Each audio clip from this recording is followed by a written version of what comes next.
نحن أولياؤكم في الحياة الدنيا وفي الآخرة ولكم فيها ما تشتهي أنفسكم ولكم فيها ما تدعون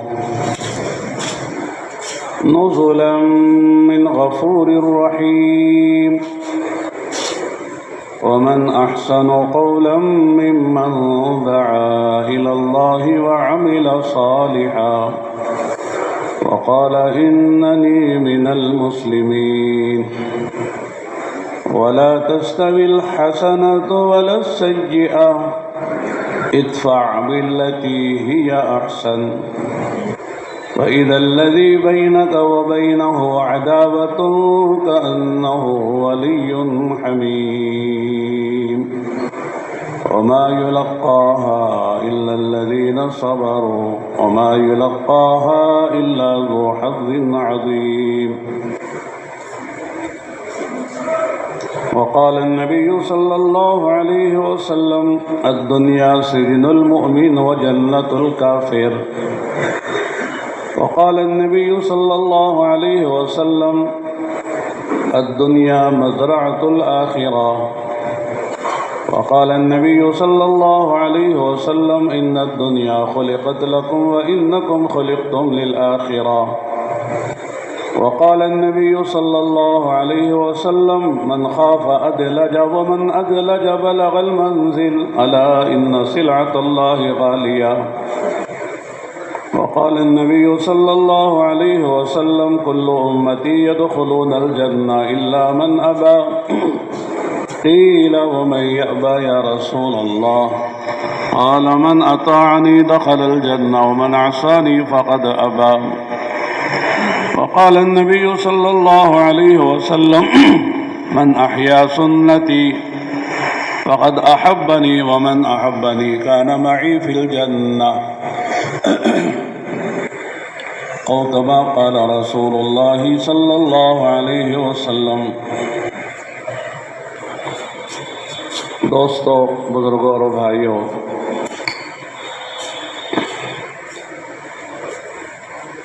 آج سے 100 سال پہلے ہم میں سے کوئی اس دنیا میں نہیں تھا. بولو، کوئی ہاتھ اٹھا کے تھا کیا؟ ہاں، 100 سال کا کوئی آدمی یہاں نہیں ہے.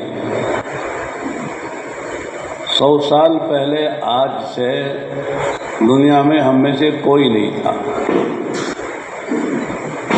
یہ بات تو اچھی لگ رہی ہے. دوسری بات یہ ہے کہ آج سے 100 سال بعد ہم میں سے کوئی نہیں رہے گا. میری عمر 65 سال ہے اور 100 سال کہاں جیوں گا؟ 165 سال کوئی جیتا ہے؟ 100 سال ہو جانے کے بعد زمین پر جتنے لوگ ہیں وہ زمین کے اندر چلے جائیں گے. تو پھر یہ دنیا میں آئے کیوں؟ یہ چھوٹی سی زندگی لے کر جو 100 سال بھی نہیں ہے.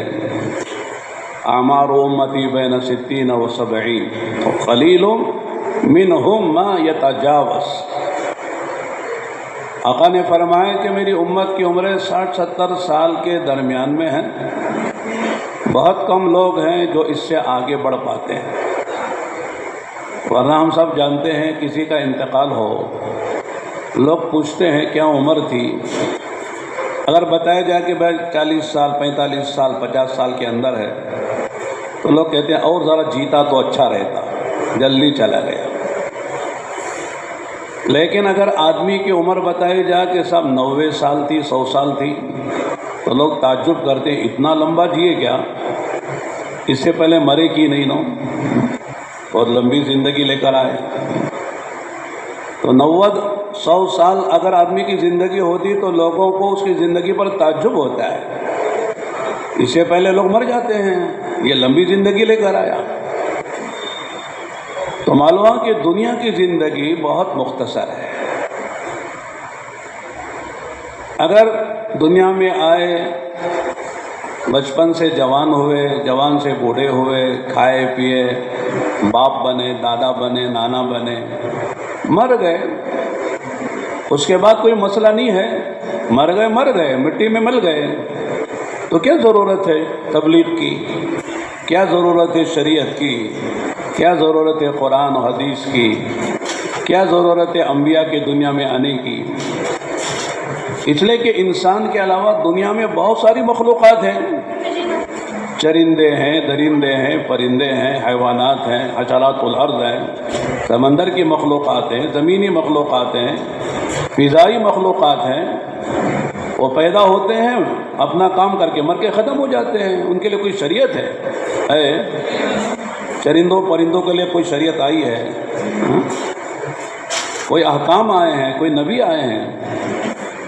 اس لیے کہ مرنے کے بعد ان کی زندگی ختم ہے، ان کے لیے نہ حساب ہے، نہ کتاب ہے، نہ میزان ہے، نہ صراط ہے، نہ برزخ کا مسئلہ ہے، نہ جنت اور جہنم کا مسئلہ ہے۔ وہ تو کہ ختم ہو جائیں گے، مٹی سے بنے، مٹی میں چلے جائیں گے۔ انسان اور جنات کے علاوہ جتنی مخلوقات ہیں، انسان اور جنات کے علاوہ جتنی مخلوقات اللہ نے بنائی ہیں، یہ ساری مخلوقات کو اللہ تعالیٰ مٹی بنا دیں گے۔ ان کے لیے نہ جنت ہے نہ جہنم ہے، حساب کتاب کچھ نہیں ہے۔ زیادہ سے زیادہ یہ حدیث میں آتا ہے کہ اگر کسی سینگ والی بکری نے بغیر سینگ والی بکری کو مارا ہے تو اللہ تعالیٰ اس کی سینگ لے کے اسے دے دیں گے، اور یہ کہیں گے جتنا تجھے اس نے دنیا میں مارا تو بھی مار لے، اتنا ہی ان کا حساب ہے، باقی ختم ہو جائیں گے۔ ہم اور آپ ہیں، انسان اور جنات، یہ دو مخلوقات ایسی ہیں جن کو اللہ نے مکلف بنایا ہے۔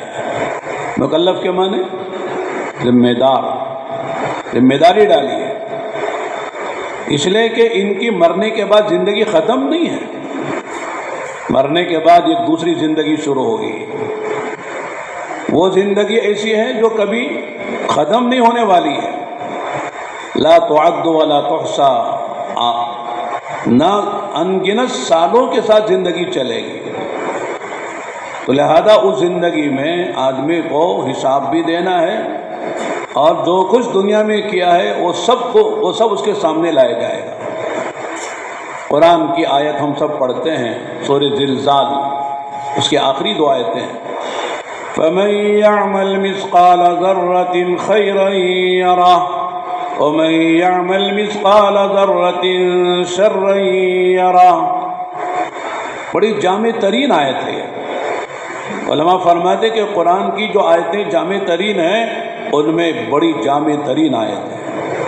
فَمَن يَعْمَلْ، من میں عموم ہے، علماء سے پوچھنا، جو انسان کالا گورا عربی عجمی مرد عورت جوان بوڑھا بادشاہ فقیر غلام جتنے انسان دنیا میں ہیں، فَمَن يَعْمَلْ، اس نے بھی ذرہ برابر بھلائی کی ہے، نیکی کی ہے، اچھائی کی ہے، خیر کے کام کیے ہیں، وہ ساری چیزیں اس کے سامنے لائی جائیں، وہ دیکھے گا۔ دیکھنے کا کیا مطلب ہے؟ اس کا نتیجہ دیکھے گا، اس کا پھل دیکھے گا، اس کا ثمرہ دیکھے گا، اس کا اجر و ثواب دیکھے گا، اس کا بدلہ اسے ملے گا۔ ذرہ برابر نیکی کی ہے۔ چنانچہ اگر راستے میں چلتے ہوئے کوئی مومن و مسلمان اگر کوئی تکلیف دینے والی چیز کو ہٹا کے گزر جاتا ہے، وہ رکا بھی نہیں، چلتے چلتے پیر سے ایک پتھر ہٹا دیا، کانٹا ہٹا دیا، کیلے کا چھلکا ہٹا دیا، اس پر بھی اسے ثواب ملے گا۔ آدمی کسی پیاسے کو پانی پلائے، اس پر ثواب ملے گا۔ آپ نے سنا ہے، بخاری شریف کی روایت ہے، ایک عورت راستے میں جا رہی تھی، پیاس لگی، کنویں میں اتر کے پانی پیا۔ جب اوپر آئی تو دیکھا کہ ایک کتا ہے جو پیاس سے ہانپ رہا ہے، پانی کی وجہ سے، پانی نہ ملنے کی وجہ سے تڑپ رہا ہے۔ اس کے دل میں خیال پیدا ہوا، تھوڑی دیر پہلے جو میرا حال تھا پیاس کی وجہ سے، وہی حال اس اللہ کی مخلوق کا ہے۔ لہذا اس نے اس پر ترس کھا کر دوبارہ کنویں میں اتر کر اپنے چمڑے کے موزوں میں پانی بھرا اور اپنے دانتوں میں اس چمڑے کے موزوں کو پکڑا اور اوپر آئی اور آ کر ایک گڑھے میں پانی ڈالا. وہ کتا پانی چاٹ کر پی کر چلا گیا. بس اتنا سا کام ہے. وہ عورت کوئی نیک پارسا زاہدہ متقیہ عابدہ نہیں تھی، وہ عورت گنہگار عورت تھی. اپنی عزت کا سودا کر کے اپنی روٹی روزی کا نظام چلاتی تھی. اللہ تعالیٰ نے اس زمانے کے نبی پر وحی بھیجی کہ ہم نے ہماری اس بندی کے اس عمل کی وجہ سے زندگی بھر کے گناہوں کو معاف کر دیا، مغفرت کر دی. چھوٹا سا کام ہے، کتے کو پانی پلایا ہے، ماں باپ کو نہیں پلایا، کسی انسان کو نہیں پلایا، ناپاک نجس کتے کو پانی پلایا ہے. حالانکہ ہم جانتے ہیں 3 چیزیں جس گھر میں ہوں گی اس گھر میں رحمت کے فرشتے نہیں آئیں گے. ایک جنوبی ہے، جنوبی کے معنی جس پر غسل فرض ہو گیا ہے، وہ غسل نہیں کر رہا، سستی کاہلی کی وجہ سے پڑا ہوا ہے. غسل کر لینا چاہیے، پاک ہو جانا چاہیے، پھر اسے اپنی عبادتیں کرنا چاہیے. لیکن وہ غسل کیے بغیر سستی کاہلی کی وجہ سے پڑا ہوا ہے، چل پھر رہا، کھا پی رہا ہے. اس گھر میں رحمت کے فرشتے نہیں آتے. جس گھر میں تصویر ہوتی، تصویر لوگ لگاتے ہیں نا، دادا کی تصویر، نانا کی تصویر، شیخ صاحب کی تصویر، پیر صاحب کی تصویریں لگاتے ہیں، شوقیہ تصویریں بنا کے لگاتے ہیں. فرماتے ہیں جس گھر میں اس طرح کی تصویریں ہوتی ہیں اس گھر میں رحمت کے فرشتے نہیں آتے. یہ الگ بات ہے کہ پاسپورٹ کے لیے، ویزے کے لیے، آئی ڈی کارڈ کے لیے، مختلف چیزوں کے لیے ہم مجبور ہیں تصویر کھنچانے کے لیے، یہ مجبوری الگ ہے. لیکن لوگ شوقیہ تصویریں بنا کے گھر میں لگاتے ہیں. جہاں اس طرح کی تصویریں جس گھر میں ہوتی ہیں، حدیث میں آیا کہ اس گھر میں رحمت کے فرشتے نہیں آتے. اسی طرح جس گھر میں کتا ہوتا ہے، کتا، اس گھر میں رحمت کے فرشتے نہیں آتے. ہاں، کتا پالنے کی اجازت ہے اپنے کھیت کی رکھوالی کے لیے یا شکار کے لیے، تو اس طرح کی ضرورت کی وجہ سے کتا پالا جا سکتا ہے. لیکن لوگ شوقیہ کتے پالتے ہیں، لے کے پھرتے ہیں. بچوں سے وہ محبت نہیں جو کتوں سے محبت ہے، ماں باپ سے وہ تعلق نہیں جو کتوں سے تعلق ہے. پہلے تو یورپ امریکہ میں دیکھا جاتا تھا، اب تو ماشاءاللہ ہمارے شہروں میں بھی لوگ کتوں کو لے کے پھرتے ہیں اور صبح صبح ٹہلاتے ہیں. کتا آگے ہوتا ہے، آدمی پیچھے پیچھے جاتا ہے. تو میں کہہ رہا تھا کہ ایسے ناپاک نجس کتے کو پانی پلانے سے اللہ نے زندگی بھر کے اس کے گناہوں کو، پاپ کو اللہ نے معاف کر دیا. یہ نیکی ہے. اس نے فرمایا کہ کسی نیکی کو معمولی سمجھ کے چھوڑنا نہیں. ہو سکتا ہے وہی نیکی ہماری نجات کا ذریعہ بن جائے، وہی نیکی ہماری مغفرت کا سامان اس سے ہو جائے، اسی نیکی سے ہم جہنم سے بچ کر جنت میں جانے والے بن جائیں. اس لیے کسی نیکی کو ارے یہ نیکی کیا کرنا، چھوٹی سے چھوڑو اسے، ایسا نہیں ہے. فَمَن يَعْمَلْ مِثْقَالَ ذَرَّةٍ خَيْرًا يَرَهُ وَمَن يَعْمَلْ مِثْقَالَ ذَرَّةٍ شَرًّا يَرَهُ. جس نے ذرہ برابر بدی کی ہے، برائی کی ہے، شر کا کوئی کام کیا ہے، قولاً فعلاً عملاً، زبان سے کہہ کر یا اعضاء و جوارح سے کر کر یا آنکھوں سے دیکھ کر یا کانوں سے سن کر کوئی تھوڑا سا بھی غلط کام کیا ہے، خلوت میں کیا ہو، جلوت میں کیا ہو، رات کے اندھیروں میں کیا ہو، دن کے اجالے میں کیا ہو، وہ ساری چیزیں سامنے لائی جائیں گی. تو میں عرض کر رہا تھا کہ مرنے کے بعد زندگی ختم ہو جاتی تو کوئی بھی شریعت کی، سنت کی، کتاب کی، رسولوں کی دعوت کی، تبلیغ کی محنت کوئی ضرورت نہیں تھی. جیسے جانور مر رہے، پیدا ہو رہے ہیں، مر رہے ہیں. جو اپنا کام کر رہا ہے، ایک جانور بار برداری کا کام آتا ہے، وہ کر رہا، مر جاتا ہے. ایک جانور دودھ دینے کے لیے ہوتا ہے، وہ دیتا ہے، مر جاتا ہے. ایک جانور گوشت کھانے کے لیے ہوتا ہے، اس کو کاٹ کے کھا لیتے ہیں، ختم ہو جاتا ہے. تو جانور ہیں، لیکن انسان ہے. ان الدنیا خلقت لکم وانکم خلقتم للآخرہ. فرمایا ساری کائنات اللہ تعالیٰ نے تمہارے لیے بنائی ہے یہ آسمان، یہ زمین، یہ چاند، یہ سورج، یہ سیارے، یہ کواکب، یہ نجوم، یہ فضائیں، یہ ہوائیں، یہ پہاڑ، یہ سمندر، یہ صحرا، یہ ریگستان، یہ سمندر کی مخلوقات، زمین اور زمین کے اندر کے دفینے، خزینے، یہ سب تمہارے لیے ہے۔ تم کس کے لیے ہو؟ جب ساری کائنات تمہارے لیے ہے۔ آقا نے فرمایا، اور اللہ خود فرماتے ہیں کہ اللہ تعالیٰ نے زمین کی ساری مخلوقات کو تمہارے لیے مسخر کیا ہے۔ وَسَخَّرَ لَكُم مَّا فِي الْأَرْضِ جَمِيعًا، جو کچھ زمین میں ہے اللہ نے تمہارے لیے مسخر کیا ہے، یعنی تمہارے کام میں لگایا ہے۔ ہر مخلوق ہمارے کام میں لگی ہوئی ہے، لہذا وہ ساری چیزیں ہماری خادمہ ہیں، ہماری خدمت کے لیے، ہمارے فائدے کے لیے، ہمارے نفع کے لیے اللہ تعالیٰ نے بنائی ہے۔ اب سوال پیدا ہوتا ہے کہ صاحب انسان کو کیوں بنایا؟ فرمایا کہ اِنَّكُمْ خُلِقْتُمْ لِلْآخِرَةِ، کہ تم کو آخرت کی تیاری کرنے کے لیے اللہ نے دنیا میں بنایا ہے۔ دنیا کے لیے نہیں بنایا، دنیا میں بنایا ہے، آخرت کی تیاری کے لیے بنایا ہے۔ تو لہذا تم کو یہاں رہتے ہوئے آخرت کی تیاری کرنی ہے۔ اس لیے حدیث میں فرمایا الدنیا مزرعۃ الآخرہ، بہت چھوٹی سی حدیث ہے۔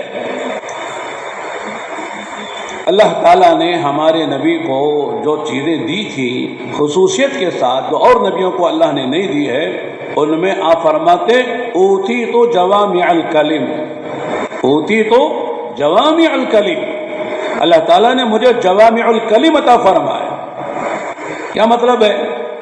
الفاظ بہت مختصر لیکن اس میں معانی کا سمندر۔ ہماری زبان میں بولتے ہیں نا، کوزے کو دریا کو کوزے میں بند کر دیا۔ چھوٹی سی بات، چھوٹا سا جملہ، چھوٹے مختصر الفاظ ہیں، لیکن اس کو کھولو تو کتب خانہ تیار ہو جائے گا۔ اس کی تشریح کرو اور اس کو پھیلاؤ اور اس کی گہرائی میں جاؤ تو ایک سمندر پیدا ہو جاتا ہے، ایک کتب خانہ تیار ہو جاتا ہے۔ تو آپ نے فرمایا الدنیا مزرعۃ الآخرہ، مزرعہ کہتے کھیتی کرنے کی جگہ، کھیت سمجھو، مزرعہ جہاں کھیتی کی جاتی ہے، باغ لگائے جاتے ہیں، بیلیں لگائی جاتی ہیں، درخت لگائے جاتے ہیں۔ یہ چھوٹے سے جملے میں آپ نے ساری بات سمجھا دی۔ کیا مطلب ہے؟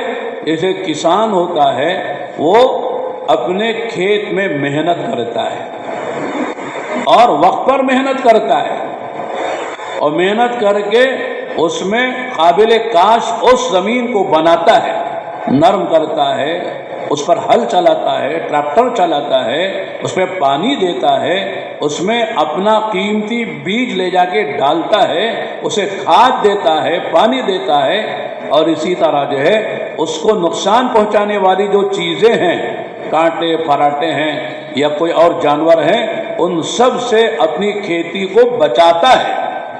پھر اس کے بعد اسے فصل ملتی ہے۔ وہ فصل کیا ملتی ہے؟ جو اس نے محنت کی ہے اس کا نتیجہ سامنے آتا ہے۔ آدمی نے انگور کی بیل لگائی ہے تو انگور ملیں گے، سیب کے درخت لگائے تو سیب ملیں گے، گندم لگائے تو گندم ملیں گے، راگی اور چاول لگائے تو وہ ملے گا۔ اگر اس نے ببول کے کاٹے اور جو کوئی اور غلط چیز لگائے تو وہ ملے گا۔ جیسی محنت کی ہے ویسے اسے فصل ملے گی۔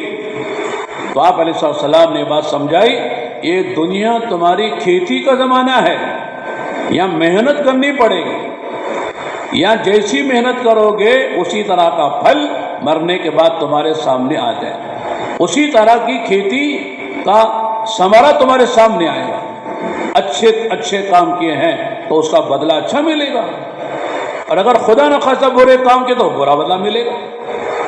اور دنیا محنت ہی کی جگہ ہے، یہ دنیا آرام کی جگہ نہیں ہے۔ دنیا میں آرام نہیں کرنا ہے، محنت کرنا ہے۔ علماء نے فرمایا دنیا محنت کی جگہ ہے اور قبر آرام کی جگہ ہے، اور جنت عیش کی جگہ ہے۔ عیش کرنے کی جگہ جنت اللہ نے بنائی ہے، وہاں کوئی کام نہیں ہے، وہاں نہ بھوک ہے نہ پیاس ہے، نہ آدمی کو گندگی اندر سے نکلے گی، نہ خون نکلے گا، نہ پیپ نکلے گا، نہ ریٹ نکلے گا، نہ بلغم نکلے گا، نہ پیشاب آئے گا، نہ پاخانہ آئے گا، یہاں تک کہ بدبودار پسینہ بھی نہیں آئے گا۔ وہاں تو کوئی کام نہیں ہے، وہاں چلہ بھی نہیں ہے، 4 مہینے بھی نہیں ہے، 3 دن بھی نہیں ہے، 2.5 گھنٹے بھی نہیں ہے، وہاں نماز بھی نہیں ہے، روزہ بھی نہیں ہے، وہاں نماز کچھ نہیں ہے۔ کیا کرنا ہے؟ کھاؤ پیو موج کرو مزے کرو، کھانا پینا موج مزے کرنا۔ ارے وہاں سونا بھی نہیں ہے۔ آپ نے مولا سوئے گے تو کیسا ہوگا؟ آدمی سوتا ہے جب تھکتا ہے، نہیں جو آدمی کام کر کے تھک جاتا ہے اسے نیند کا تقاضا ہوتا ہے، سونا پڑتا ہے۔ لیکن جنت میں تھکان ہی نہیں ہے، جنت میں گرمی بھی نہیں ہے، جنت میں سردی بھی نہیں ہے، جنت میں کوئی بیماری بھی نہیں ہے۔ تو لہذا وہاں جو ہے کھانا پینا موج مزے ہی کرنا ہے، کوئی کام وہاں پر نہیں ہے۔ اور آپ کہیں گے مولانا ہم جو چاہیں گے وہ ملے گا کیا؟ ارے جو چاہے وہ ملے گا، جو چاہو گے ملے گا۔ قرآن کی جو آیتیں میں نے پڑھی ہیں اس میں اللہ کیا فرماتے ہیں؟ وَلَكُمْ فِيهَا مَا تَشْتَهِي أَنفُسُكُمْ وَلَكُمْ فِيهَا مَا تَدَّعُونَ نُزُلًا مِّنْ غَفُورٍ رَّحِيمٍ۔ وَلَكُمْ يَا أَهْلَ الْجَنَّةِ أَنْتُمْ دَخَلْتُمْ فِي جَنَّتِي وَأَنَا أُهَيِّئُ لَكُمْ وَأُجَهِّزُ لَكُمْ مَا تُرِيدُونَ وَمَا تَطْلُبُونَ وَمَا تَتَمَنَّوْنَ۔ جو تمنا کرو گے، جو خواہش کرو گے، زبان سے جو مانگو گے سب ملے گا، سب ملے گا، سب ملے گا۔ ہم بنگلور والے آپ کے پاس آتے ہیں تو آپ لوگ کہتے ہیں بنگلور کے بزرگ آ گئے، ناٹی مرغی کھلاؤ ان کو، انہیں بریانی بناؤ، انہوں یہ پیتے ہیں وہ کھاتے ہیں، کھلاؤ۔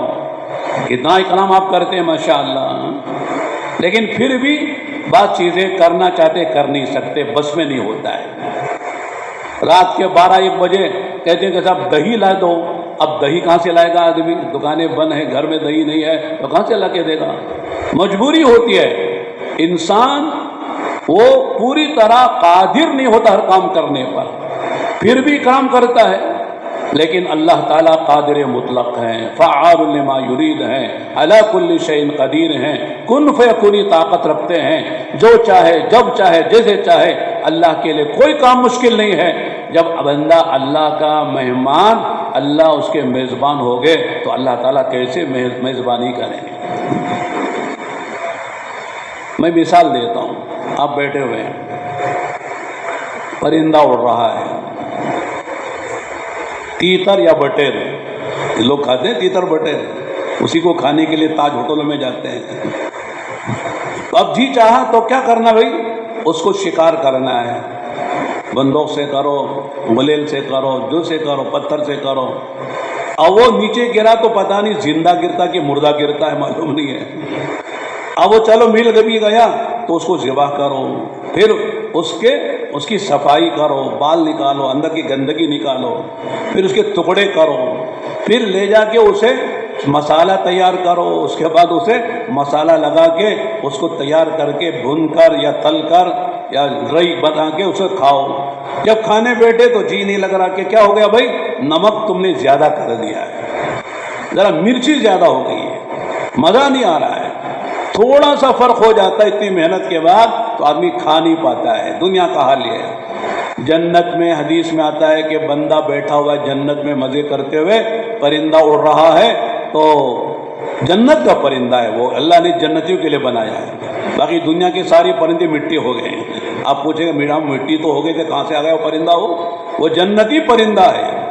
جیسے جنت کے جو غلمان ہوتے ہیں، جنت کے حوریں ہوتی ہیں، جنت کے پرندے بھی ہوتے ہیں۔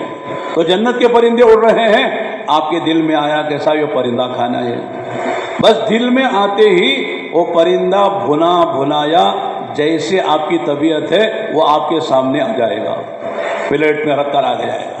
یا جو وہاں کے جو خوبصورت لڑکے جن کو غلمان کہتے ہیں، پیارے پیارے خوبصورت لڑکے موتی کی طرح کبھی ادھر کبھی ادھر پھرنے والے، وہ لا کے آپ کے سامنے پیش کریں گے۔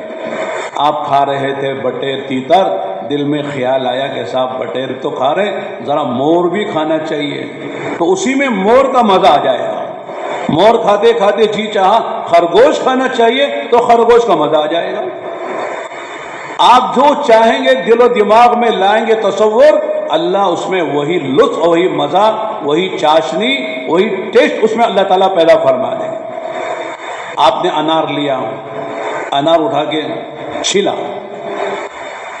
تو انار کی چھلکے کھاتے ہیں کہ پھینکتے ہیں آپ لوگ؟ کھاتے ہیں؟ نہیں کھاتے ہیں؟ آج کل لوگ کہہ رہے ہیں کھانا چاہیے، کیوں کھائیں ہوئے خاموخواہ کہ انار کا چھلکا پھینکتے ہیں؟ تو چھلکا پھینک دیتے ہیں اور اندر کا ایک ایک دانہ نکال کے کھاتے ہیں، باقی اور بھی پھینک دیتے ہیں۔ تو انار کے دانے تھوڑے ہوتے ہیں، اس کے چھلکے، اس کے پھینکنے والا پھینکنے والا جو حصہ وہ زیادہ ہوتا ہے۔ لیکن فرمایا کہ جنت کا انار اتنا بڑا ہوگا کہ پورا خاندان کھائے گا پھر بھی ختم نہیں ہوگا، پورا ایک خاندان، گھر کا نہیں، پورا خاندان کھائے گا لیکن وہ انار ختم نہیں ہوگا۔ اب چھلا تو آپ کہہ رہے ہیں کہ چھل، تو چھل گیا وہ چھل کا آپ کا لباس بنے گا، پھینکنے کی ضرورت نہیں آپ کو، چھل کا شاندار لباس بن جائے گا، اور اندر کا گودا تو آپ کے کھانے کے کام آ جائے گا۔ اور اندر سے ایک حور نکلے گی، حور، بڑی بڑی آنکھوں والی، گورے گورے رنگ والی، لہذا وہ اندر سے نکلے گی، وہ آپ کی بیوی بن جائے گی۔ ایک پھل سے غذا بھی، لباس بھی اور بیوی بھی۔ ہمارے حاجی عبدالرزاق صاحب رحمۃ اللہ علیہ تھے، بہت سے لوگوں نے دیکھا ہے، سنا ہے، اللہ نے بڑا کام لیا۔ وہ ایک مرتبہ کہنے لگے کہ صاحب اندر سے حور کیسے نکل جائے گی، یہ سمجھ میں نہیں آتا ہمارے۔ تو حضرت نے کہا اللہ تعالیٰ نے یعنی آم کی گٹھلی میں بھورا رکھا، نکلتا کہ نہیں؟ آم ہے چھل کا، اوپر گودا ہے، اس کے اندر گٹھلی ہے، اور گٹھلی کے اندر کیا نکلتا ہے؟ بھورا نکلتا ہے۔ اللہ تعالیٰ دنیا میں آم کی گٹھلی میں بھورا رکھ کر آج کے لنگوروں کو سمجھایا ہے، وہ جو کہتے ہیں کہ صاحب جنت میں حور نہیں نکلتی ہے، جو حور کا انکار کرتا ہے، ایسے لنگوروں کو سمجھانے کے لیے اللہ تعالیٰ نے آم کی گٹھلی میں وہ کیا رکھا ہے؟ بھورا رکھا ہے، کیڑا رکھا ہے۔ تو جو خدا دنیا کے آم میں اور آم کی گٹھلی میں بھورا رکھ سکتے ہیں، کیڑا رکھ سکتے ہیں، جو گٹھلی پھاڑتے بھر سے اٹھتا ہے اور زندہ رہتا ہے، تو وہ خدا کیا جنت کے انار میں حور نہیں رکھ سکتا؟ اللہ کے لیے کیا مشکل ہے؟ میرے دوستو، جنت کو اگر سوچو تو واقعی لگتا ہے کہ صاحب تبلیغ وغلیغ سب چھوڑو، سیدھا جنت میں جائیں گے۔ یہ کیا زندگی ہے؟ یہاں آج کھا رہے ہیں، کل نہیں کھاتے، بیمار ہو جاتے ہیں۔ میں کہتا ہوں آج آم کا زمانہ گزرا ہے، بہت سے لوگوں کو افسوس ہے ہم نے آم نہیں کھایا۔ کیوں نہیں کھایا؟ صاحب شوگر ہے، شوگر کی وجہ سے آم کھائے نہیں، اور آم کا زمانہ چلا گیا۔ 1 سال انتظار کرنا پڑے گا آم کھانے کے لیے۔ چیزیں ہیں آدمی کھا نہیں سکتا ہے۔ کتنے مالدار ہیں، کروڑ پتی ہیں ماشاءاللہ، روزانوں کے گھر میں کیا کیا پکتا ہے، وہ کیا کیا کھا سکتے ہیں، لیکن اللہ پاک نے ایسی بیماریاں لگا دی ہیں کہ لوگ کھاتے رہتے، یہ دیکھتا رہتا ہے۔ گھر کی ماما ہے، خالہ ہے، جھاڑو دینے والی، برتن دھونے والی، گھر میں کچرا اٹھانے والی، اور گھر کا انتظام، گھر کی خدمت کرنے والی، وہ تو کھا رہے ہیں، مزے سے کھا رہے ہیں۔ اور سیٹھ صاحب کیا کھا رہے ہیں؟ حلوہ کھا رہے ہیں۔ حلوہ جانتے ہیں نا؟ آپ کے حلوہ ہوتا ہے، وہ کالا کالا حلوہ لوگ کھاتے ہیں۔ کہ آدمی جو ہے وہ یعنی سب کچھ ہوتے ہوئے وہ کھا نہیں سکتا ہے۔ دنیا کا حال یہ ہے۔ تو لہذا دنیا میں آدمی کی ہر خواہش پوری نہیں ہوتی ہے۔ اصل خواہش تو پوری ہونے کی جگہ کہاں ہے بولو؟ جنت ہے۔ اللہ نے جنت بنائی ہے تاکہ اس دنیا میں رہتے ہوئے اس جنت کی تیاری کرو۔ یہاں آدمی کی عمر ڈھل جاتی ہے، عمر آج جوان تھا کل بوڑھا ہو جاتا ہے، آج زندہ ہے کل مر جاتا ہے، آج خوشی میں ہے کل غم میں مبتلا ہو جاتا ہے۔ لیکن جنت میں کیا ہے؟ ہمیشہ جوان رہیں گے، بوڑھے نہیں ہوں گے۔ آپ کہیں گے مولانا کیسے نہیں؟ اللہ کی قدرت ہے، وہاں نہ رات ہے، نہ دن ہے، نہ سورج ہے، وہاں ایک ہی وقت رہتا ہے۔ جیسے صبح کے وقت میں، صبح صادق کے بعد جب آپ جو ہے نماز پڑھنے کے بعد جب ٹہلنے جاتے ہیں نا، واکنگ کے لیے جاتے کہ نہیں جاتے؟ جانا چاہیے۔ اللہ چلو واکنگ نہ کرو، 2.5 گھنٹے لگا لو، فجر کی نماز کے بعد واکنگ بھی ہو جائے گی، 2.5 گھنٹے بھی لگ جائیں گے۔ اس وقت جو وقت ہوتا ہے سہانا، بہت سے لوگ وہ وقت کو دیکھا ہی نہیں۔ کیوں؟ اس لیے کہ صبح ہی اٹھتے ہیں 10 بجے، ان کی صبح ہوتی ہے 10 بجے، لہذا وہ وقت دیکھنے کا موقع ہی نصیب نہیں ہوتا ہے۔ یہ وقت جو ہوتا ہے سورج نکلنے سے آدھا پونا گھنٹہ پہلے کا جو وقت ہوتا ہے، یہ وقت بڑا سہانا ہوتا ہے۔ اللہ نے اس میں بڑی برکتیں رکھی ہیں۔ جو کام کرو بہت اچھی طرح ہوتا ہے. سفر کرو تو سفر آسانی سے ہو جاتا ہے. کوئی بھی دنیا کا کام کرو، دین کا کام کرو، اس کام میں اس میں اللہ برکت ڈال دیتے ہیں. وہ وقت اللہ تعالیٰ جو ہے جنت میں بنا دیں گے. وہاں سردی بھی نہیں، گرمی بھی نہیں، سورج بھی نہیں، چاند بھی نہیں. ایسا ایک ہی وقت رہے گا. جب وقت ایک ہے تو دن کہاں سے بدلے گا؟ دن اور جو دن نہیں ہے تو ہفتہ کہاں سے بدلے گا؟ ہفتہ نہیں تو مہینہ کہاں سے بدلے گا؟ مہینہ نہیں تو سال کہاں سے بدلے گا؟ ایک ہی وقت رہے گا. اس لیے آدمی کی عمر 33 سال کے قریب ہوگی. عیسیٰ علیہ السلام کی جو عمر تھی، جس عمر میں اللہ پاک نے ان کو آسمانوں پہ اٹھا لیا تھا، وہی عمر ہر جنتی کی ہوگی. اور لمبا قد کس کا کتنا ہوگا؟ حدیث میں آتا ہے آدم علیہ السلام کا جو قد ہے تقریباً 60 گز کا، وہ قد اللہ تعالیٰ ہر جنتی کو عطا فرمائیں گے. اور خوبصورتی کیا ہے؟ حضرت یوسف علیہ السلام کی خوبصورتی ہوگی. کوئی کالا نہیں ہوگا، کوئی زیادہ موٹا نہیں ہوگا، کوئی زیادہ لمبا نہیں ہوگا، کوئی زیادہ ٹھگنا نہیں ہوگا. سب ایک انداز کے ہوں گے اور سب کی خوبصورتی حضرت یوسف علیہ السلام کی خوبصورتی اللہ تعالیٰ عطا فرمائے. اور آواز اتنی مٹھاس ہوگی کہ داؤد علیہ السلام کو اللہ تعالیٰ نے خوبصورت جاذب نظر اور کشش والی آواز عطا فرمائی تھی. وہ جب زبور پڑھتے تھے، حدیث قرآن کہتا ہے کہ پرندے اڑنے والے رک جاتے تھے، پہاڑ بھی ہلتا تھا ان کی آواز پر. اللہ تعالیٰ وہ آواز ہر جنتی کو عطا فرمائیں گے. اور سب سے بڑی بات یہ ہے اللہ تعالیٰ ہر مسلمان کو ہمارے نبی کے اخلاق عطا فرمائیں گے. اس کے سینہ پاک ہوگا، حسد نہیں ہوگا، گل نہیں ہوگا، میل نہیں ہوگا، کوئی بھی گندگی دلوں میں نہیں ہوگی. سب کے اخلاق وہ ہوں گے. انک لعلی خلق عظیم. اللہ نے تعریف فرمائی ہے کہ آپ اخلاق کی سواری پر سوار ہیں. اخلاق بھی نیچے ہیں اور نبی اخلاق کی سواری پر سوار ہیں. وہ اخلاق اللہ تعالیٰ ہر جنتی کو عطا فرمائے. وہاں جوانی ہے، بڑھاپا نہیں ہے، وہاں صحت بیماریاں نہیں ہیں، وہاں میرے دوستو راحتیں ہیں، پریشانیاں نہیں ہیں. اور بڑی بات یہ ہے کہ وہاں زندگی ہے، موت نہیں ہے. اس زندگی کی تیاری کے لیے اللہ تعالیٰ نے دنیا میں بھیجا ہے. لیکن افسوس کی بات ہے، غفلت کی بات ہے کہ لوگ جنت کو بھول جاتے ہیں اور دنیا کو جنت بنانے کی فکر میں لگے رہتے ہیں. دنیا جنت نہیں بنے گی، اس لیے کہ یہاں حالات آئیں گے. جیسے آدمی بچہ تھا، جوان سے بوڑھا، زندگی سے موت آتی ہے. آج خوشی ہے، کل غم ہے. آج صحت ہے، کل بیماری ہے. آج اوپر ہے، کل نیچے ہے. آج عزت ہے، کل ذلت ہے. دنیا میں حالات جیسے موسم بدلتا ہے. دیکھو تھوڑی دیر پہلے کیسی بارش ہوئی، چھما چھم ایسی بارش ہوئی کہ صاحب باہر نکلنا مشکل ہو گیا. اب دھوپ نکل رہی ہے. کبھی سردی ہے، کبھی گرمی ہے، کبھی دھوپ ہے، کبھی ہوا ہے، کبھی طوفان ہے، کبھی زلزلے ہیں، کبھی آتش فشاں ہیں، کبھی کچھ ہے. دنیا حالات کا گھر ہے. لیکن جنت میں ہمیشہ کی جوانی، ہمیشہ کی راحت، ہمیشہ کی صحت، ہمیشہ کی زندگی ملے گی. میرے دوستو، جب صحابہ کے سامنے جنت کی بات ہوتی تھی تو صحابہ کہتے تھے اللہ کے نبی میں جنگ میں جا رہا ہوں اور دشمنوں سے لڑ رہا ہوں، اگر میں انتقال کر گیا، شہید ہو گیا دشمنوں کے ہاتھ سے، تو اللہ تعالیٰ کیا مجھے جنت میں بھیج دیں گے؟ آقا فرماتے کہ جنت ہی ہے، ادھر شہید ہو گئے اور تمہاری شہادت کی وجہ سے تمہارے خون کا قطرہ زمین پر گرے گا، اس سے پہلے مغفرت ہو جائے گی. جتنے قطرے گریں گے اتنے درجات بلند ہوں گے. حساب کے بغیر جنت میں چلے جاؤ گے. ہاتھ میں کھجوریں تھی، کھا رہے تھے، اٹھا کے پھینک دیا اور کیا کہا؟ انہا لحیات طویلہ، یہ کھجور کھانے کی مدت بڑی لمبی ہے. چلو گھسے، لڑتے لڑتے لڑتے شہید ہو گئے. اور کیا کہا؟ فزت رب الکعبہ، رب کعبہ کی قسم میں کامیاب ہو گیا. جان جا رہی ہے، دنیا چھوٹ رہی ہے، بیوی بیوہ ہو رہی ہے، بچے یتیم ہو رہے ہیں، لیکن کیا کہہ رہے ہیں؟ فزت رب الکعبہ، اللہ کے گھر کی قسم، رب کعبہ کی قسم، میں کامیاب ہو گیا. کیوں؟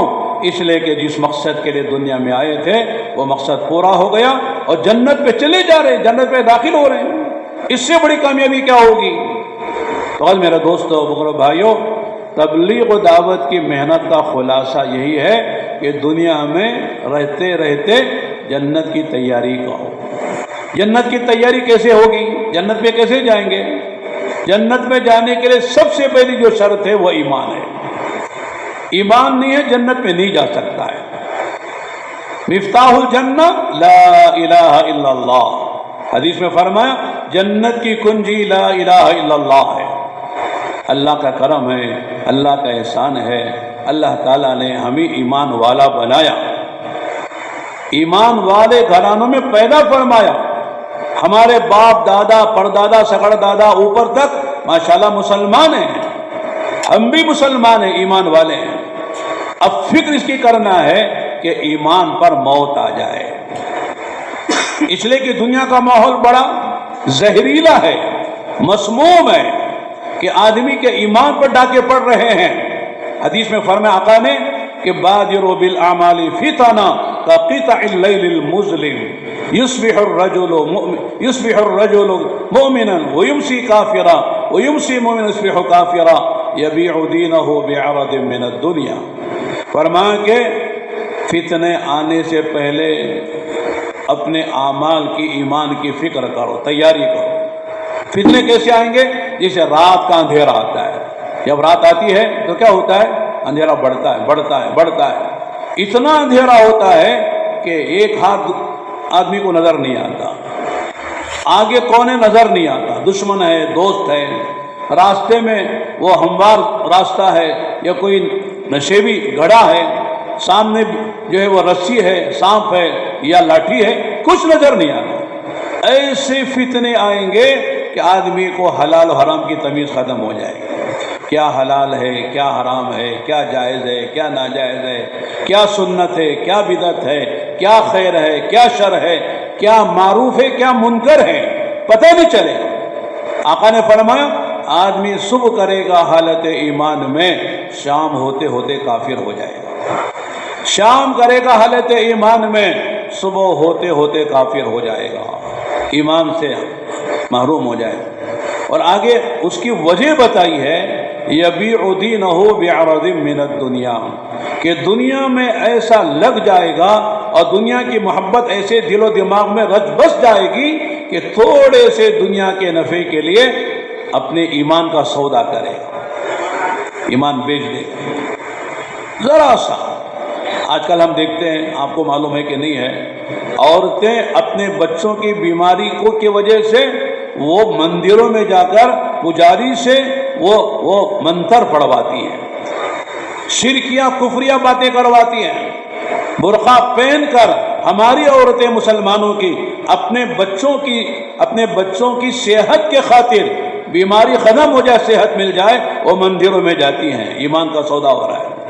بہت سے لوگ ایسے مشرکوں کے پاس جاتے ہیں جو عامل بنے ہوئے ہیں، اپنی فلاں حاجت کو لے کر وہ عامل شرکیہ کفریہ کام کراتا ہے تاکہ ہمارا وہ فلاں مسئلہ حل ہو جائے۔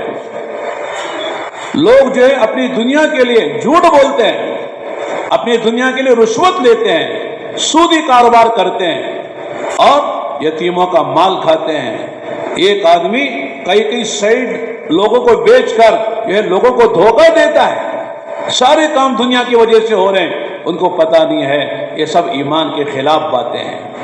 ایمان کا تقاضا ہے کہ آدمی لاکھوں روپے آتے ہوں، لیکن ایمان کا تقاضا ہے کہ آدمی جھوٹ نہ بولے، لاکھوں روپے پہ لات مارے لیکن مجھے سچائی کے ساتھ زندگی گزارنا ہے۔ اس لیے کہ آقا نے فرمایا الصدق ینجی والکذب یہلک، سچائی آدمی کو نجات دیتی ہے، جھوٹ آدمی کو ہلاک کرتا ہے۔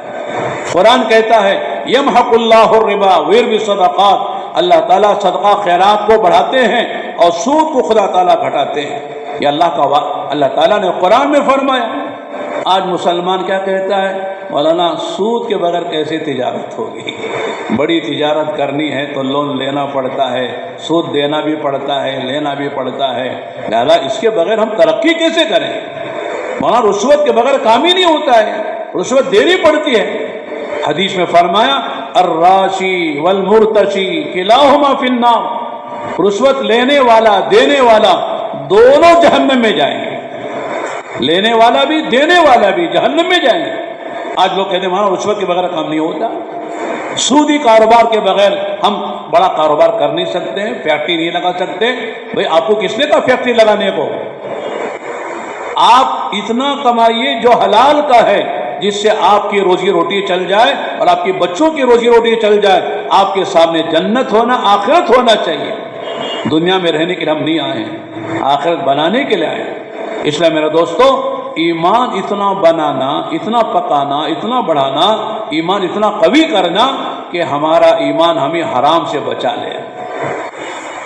حرام ہر لائن کا ہوتا ہے، دیکھنے میں حرام، بولنے میں حرام، سننے میں حرام، پکڑنے میں حرام، چلنے میں حرام، کمانے میں حرام، خرچ کرنے میں حرام۔ ہر لائن کا جو حرام ہے اس سے آدمی بچ جائے، حرام کے قریب نہ جائے۔ کبھی خدا نخواستہ کوئی ایسی حرکت ہو گئی جو نہیں ہونی چاہیے تھی، اسے جب تک توبہ نہ کر لے اسے چین نہ آنا چاہیے۔ جیسے خدا نخواستہ کسی کو سانپ نے کاٹ لیا تو جب تک زہر اترتا نہیں ہے آدمی کو چین نہیں آتا، نیند نہیں آتی ہے، بے قرار، بے چین و بے کل ہوتا ہے کہ بچھو نے کاٹ لیا، سانپ نے کاٹ لیا۔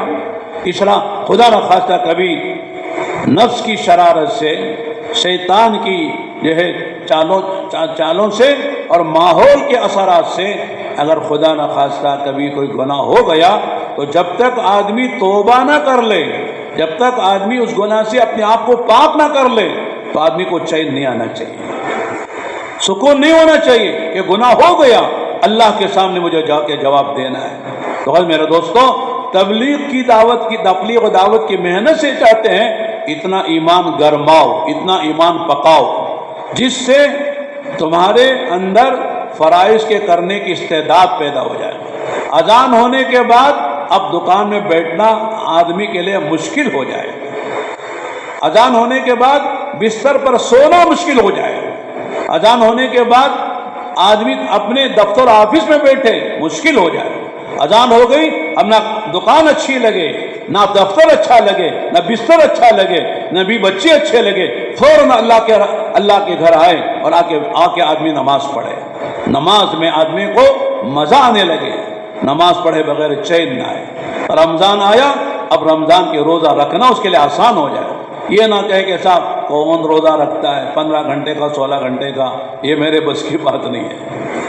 آدمی کو روزہ رکھنے میں مزہ آئے، روزہ بار نہ سمجھا جائے، روزی کو مشکل نہ سمجھا جائے۔ اللہ تعالیٰ نے خود ہی سہولت دی ہے۔ اگر آپ بیمار ہیں، مسافر ہیں، عورت ہے، دودھ پلانے والی ہے، حمل سے ہے یا بہت بوڑھا ہے، روزہ چھوڑ دو، بعد میں رکھ لینا۔ لیکن آدمی روزہ رکھ سکتا ہے لیکن نہیں رکھ رہا ہے، کیوں؟ اس لیے کہ روزے کی فضیلت کا علم نہیں ہے، روزے پر کیا ملتا اسے معلوم نہیں ہے۔ اس لیے میرے دوست اور بھائیو، ایمان جب اندر آتا ہے، اللہ سے تعلق ملتا ہے، آخرت کا فکر پیدا ہوتا ہے، جنت کا شوق پیدا ہوتا ہے، جہنم کا خوف پیدا ہوتا ہے، تو اسے فرائض کا بجا لانا آسان ہو جاتا ہے، گناہوں کو چھوڑنا اس کے لیے آسان ہو جاتا ہے۔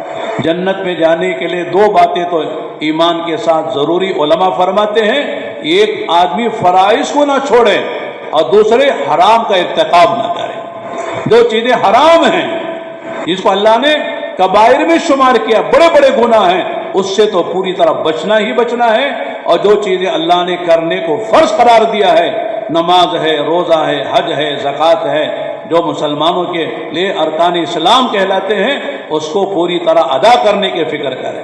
یہ 2 کام کر لے، اگر زیادہ نفلیں نہیں پڑھتا، تہجد نہیں پڑھتا، اشراق چاش نہیں پڑھتا، زیادہ جو ہے نفلی صدقہ خیرات نہیں کرتا، لیکن کم سے کم فرض زکوٰۃ ادا کرے، رمضان کے فرض روزے رکھے، دن میں 5 مرتبہ نماز فرض ہے اسے اہتمام سے ادا کرے، اگر حج فرض ہو گیا ہے حج ضرور ادا کرے انشاءاللہ۔ اسی طرح زنا ہے، چوری ہے، شراب ہے، ظلم ہے، یہ جو حرام چیزیں ہیں اس سے اپنے آپ کو بھی بچا لے، امید ہے اللہ تعالیٰ جہنم میں نہیں ڈالیں گے اور اللہ تعالیٰ جنت میں اپنے فضل و کرم سے داخل فرما دیں گے۔ اتنا ایمان بنانا چاہیے۔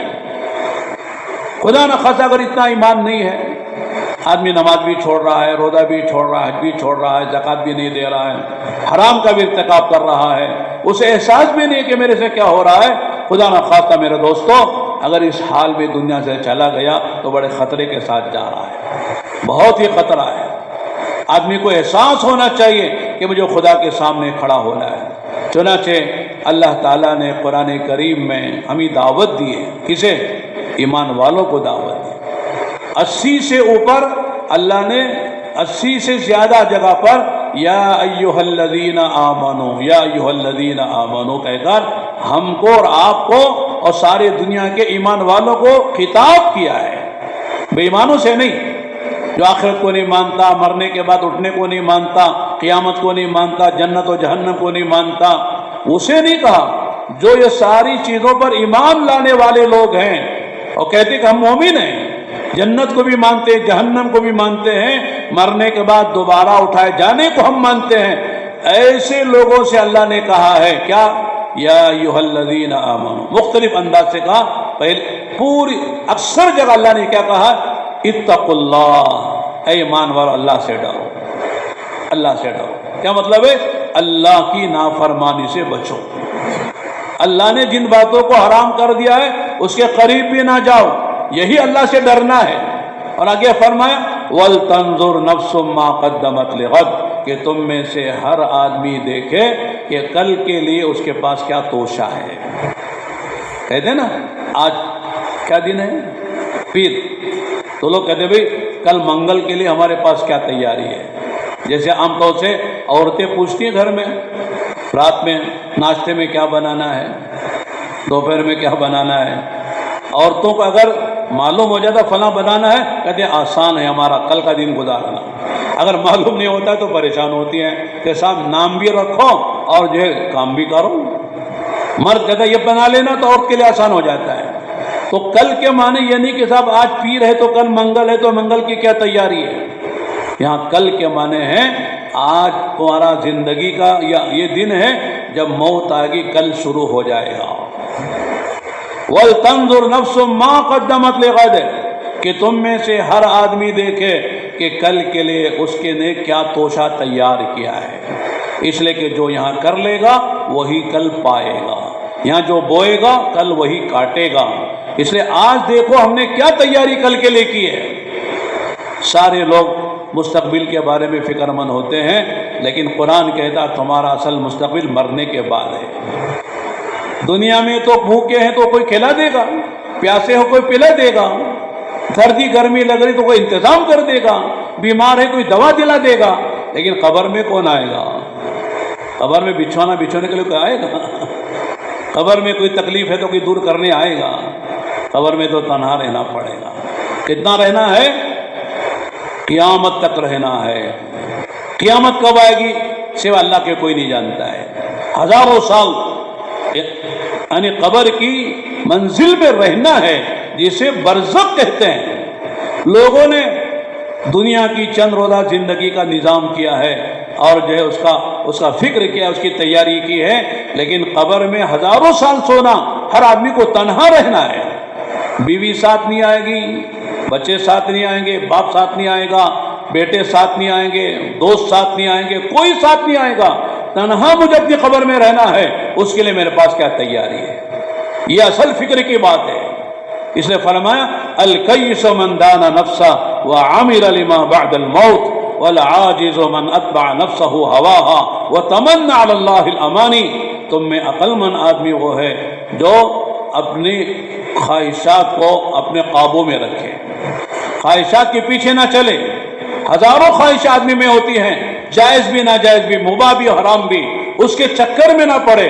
خواہشات کو کنٹرول کر کے آدمی مرنے کے بعد جو اعمال بندے کو کام دینے والے ہیں ان اعمال کی تیاری آج کر لے۔ آقا فرماتے یہی عقل مند آدمی ہے، یہی سمجھدار ہے، اسی کو عقل مند کہنا چاہیے۔ وہ عقل مند نہیں ہے کہ دنیا میں بڑی بڑی بلڈنگیں بنا رہا ہے، بڑی بڑی کوٹھیاں بنا رہا ہے، بڑے بڑے عہدوں پہ پہنچ رہا ہے، کاروں میں پھر رہا ہے، ہواؤں میں فضاؤں میں اور ہوائی جہازوں میں اڑ رہا ہے، کبھی اس بر اعظم میں کبھی اس بر اعظم میں، کبھی اس ملک میں کبھی اس ملک میں جا رہا ہے۔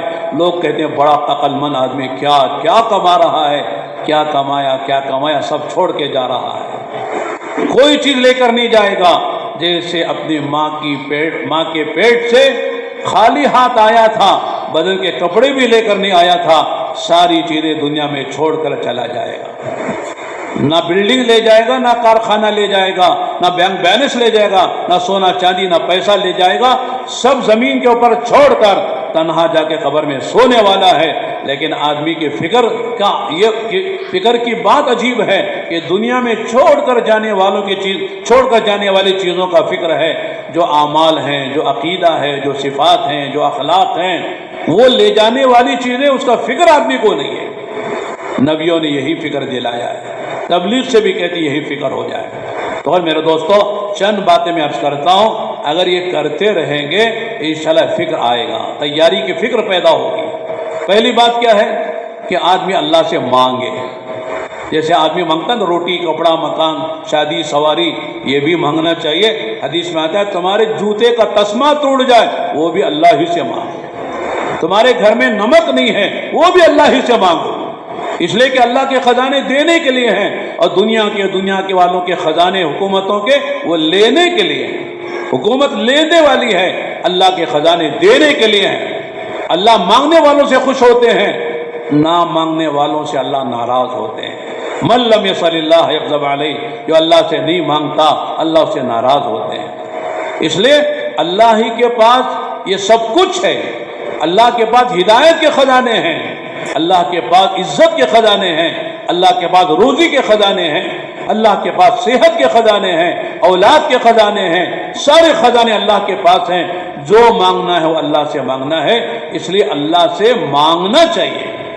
اور سب سے بڑی ضرورت ہماری یہی ہے کہ اللہ ہمیں ہدایت دے دے، ایسی ہدایت دے کہ آدمی کو فکر آخرت مل جائے، جنت کا شوق ملے، جنت کا خوف ملے، اعمال کا شوق نصیب ہو جائے، دنیا کی محبت کم ہوتی چلی جائے، اللہ تعالیٰ سے تعلق بڑھتا چلا جائے۔ اللہ سے مانگنا چاہیے۔ دوسری بات کیا ہے؟ آدمی اچھے ماحول میں رہے۔ ماحول اچھا ہوتا ہے تو آدمی بنتا ہے، ماحول اگر بگڑتا ہے تو آدمی بگڑ جاتا ہے۔ اچھے خاصے لوگ ہیں جو کل تک ماشاءاللہ بہت اچھے نظر آتے تھے، آج دیکھو تو کیا کر رہے ہیں؟ شراب پی رہے ہیں، جوا کھیل رہے ہیں۔ کیا وجہ ہے؟ جوا کھیلنے والوں کے ساتھ جاتے جاتے خود جواڑی بن جاتے ہیں، شراب پینے والوں کے ساتھ جاتے جاتے شرابی بن جاتے ہیں۔ تو آدمی جیسے کہ ماحول میں رہتا ہے ویسے بن جاتا ہے۔ جیسا برا ماحول اثر کرتا ہے آدمی کو اچھا ماحول بھی اثر کرتا ہے۔ جیسے دیکھو ہم سب بیٹھے ہوئے ہیں ماشاءاللہ کہ سب کے اندر ایک فکر پیدا ہو رہا ہے، ایک اچھا ماحول ہے، دین کی بات ہو رہی ہے، قرآن حدیث کی بات ہو رہی، اللہ کے رسول کی بات ہو رہی ہے، ایک دل پہ اثر ہو رہا ہے۔ اس میں جوان بھی ہیں، بوڑھے بھی ہیں، بزرگ بھی ہیں، علماء بھی ہیں، عوام بھی ہیں، سب کو ایک اثر ہوتا ہے۔ اچھے ماحول میں جاؤ اچھا اثر ہوتا ہے۔ اندر دل ایک سوچتا بھی بات صحیح کہہ رہے ہیں، ہم کو اندر لینا چاہیے، فکر ہونی چاہیے، نماز پڑھنی چاہیے، زکوٰۃ دینی چاہیے، روزہ رکھنا چاہیے، حج کرنا چاہیے، حرام سے بچنا چاہیے، حلال کمائی کرنی چاہیے، یہ سب غلط باتیں چھوڑنا چاہیے۔ ایک فکر اندر پیدا ہوتا ہے جب آدمی اچھے ماحول میں رہتا ہے۔ تیسری بات، اچھی صحبت میں رہنا، اچھے لوگوں کے ساتھ اٹھنا بیٹھنا، ماحول بھی اچھا ہو، صحبت بھی اچھی ہو۔ جب صحبت اچھی ہوتی ہے، ماحول اچھا ملتا ہے تو آدمی بنتا چلا جاتا ہے۔ اسی طرح کچھ مجاہدہ آئے گا، مجاہدہ جب آدمی کو بننا ہے تو مجاہدے بھی آئیں گے۔ جیسے کوئی آدمی بیمار ہو جائے، ہاسپٹل میں جائے تو سوئی بھی لگتی ہے نا، کہتا سوئی نہیں لیتا میں، کڑوی دوا نہیں پیتا، آپریشن نہیں کراتا، اچھا ہوتا ہے وہ۔ تو ڈاکٹر کے حوالے ہونا، آپ سوئی آپ انجیکشن دے رہے میں تیار ہوں، آپ کڑوی دوا دے رہے تیار ہوں، جلنے والی دوا لگا رہے تیار ہوں، آپریشن کرنا چاہتے تیار ہوں، بلکہ آدمی الٹے پیسے بھی دیتا ہے اور ڈاکٹر کا شکریہ بھی ادا کرتا ہے، تب جا کے وہ ہاسپٹل سے صحت مند ہو کر آتا ہے۔ اگر یہ مجاہدے نہ کرے کہتے صاحب جیسے آئے تھے ویسے واپس چلے جاؤ۔ تو لہذا دین کی محنت میں کچھ مجاہدہ آئے گا۔ جب آپ اللہ کے راستے میں جائیں گے، گھر کا آرام تھوڑی ملے گا، گھر کا کھانا تھوڑی ملے گا، گھر کی جو راحت ہے وہ تھوڑی ملے گی۔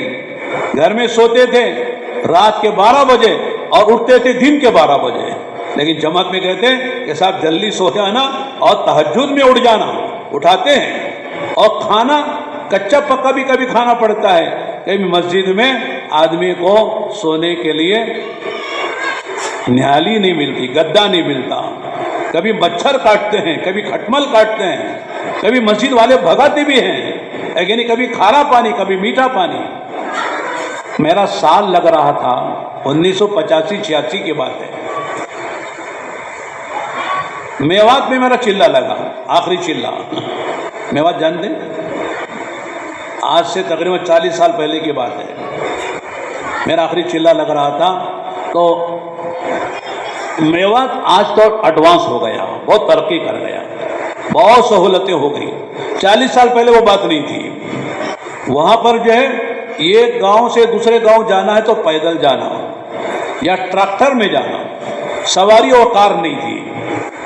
اور وہاں اکثر جگہ پانی کھارا پانی، نمکین، جیسے سمندر کا پانی ہوتا ہے نا، منہ میں رکھے تو بڑا مزہ آتا ہے، پی لینے کو جی چاہتا ہے، اتنا کھارا پانی۔